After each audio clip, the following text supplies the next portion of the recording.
I don't know whether I should start about CSR, but I'll start about how this business enterprise Tata started the whole process of working within the country.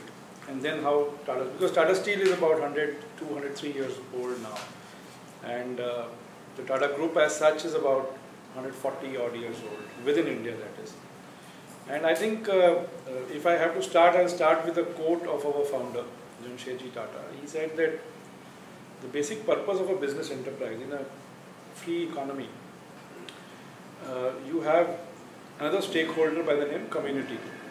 Now it's not any other stakeholder, community, but it's the basic purpose of a business enterprise is because of the community you are there and vice versa.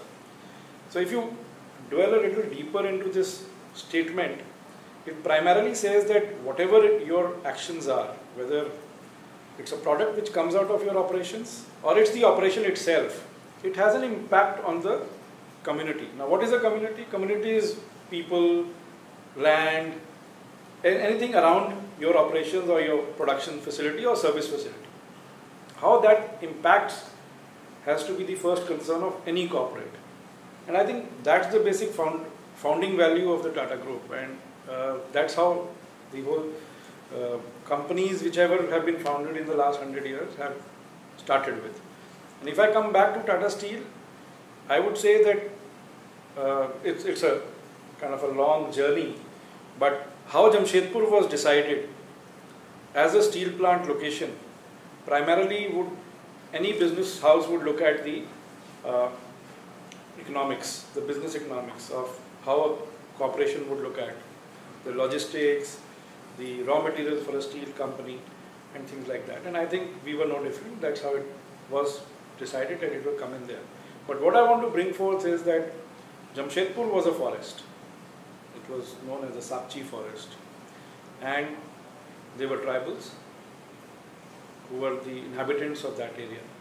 And I think people during that time faced a lot more problems compared to what we face today in land acquisition, in getting the newer thoughts coming into the picture.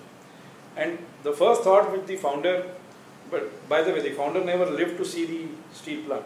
It was his son Dorab Tata who actually completed the project and was the first chairman of Tata Steel. And one of the letters which he had written to his son said that you are not going to build a steel plant or a steel company. You are building a city. You are building a town. And I think that's where the whole difference lies in whether you call it CSR or whatever you want to name you want to give it. So if you look at the way Tata Steel was born and was brought up, the steel plant was just one part of the activity there. But I think primarily issues like hospitals, roads, powers, water, schools, education. I think that's one of the letters says actually that you must plant trees which are fast growing.